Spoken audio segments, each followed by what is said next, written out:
that the 2023 season Napa-hashtag throwback si Pulang Araw star o na ilang Asia's multimedia star Alden Richards sa pagsaulog sa iyang adlaw na dawhan. Gipaagi sa video compilation niya ang kalampusan sa iyang career sa tuig 2023. Dako iyang pasalamat sa mga fans nga walay puas ang suporta sa tanan niyang mga proyekto ingon man sa GMA Network sa dakong pagsalig kaniya. Gisaulog ni Alden Richards ang ika-32 nga adlaw na dawhan sa kaduhang adlaw sa Enero.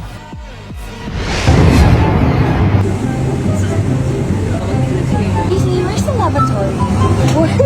Daghan ang nalingaw sa video nga gipost ni kapuso Gabby Garcia din bida ang iyang inahan. Atol sa iyang flight, gikalingawan ni Gabby Garcia ang iyang inahan kinsa usa ka flight purser sa maong eroplano. Daw maka good vibes ang iyang pagsugo-sugo sa iyang inahan sud sa eroplano.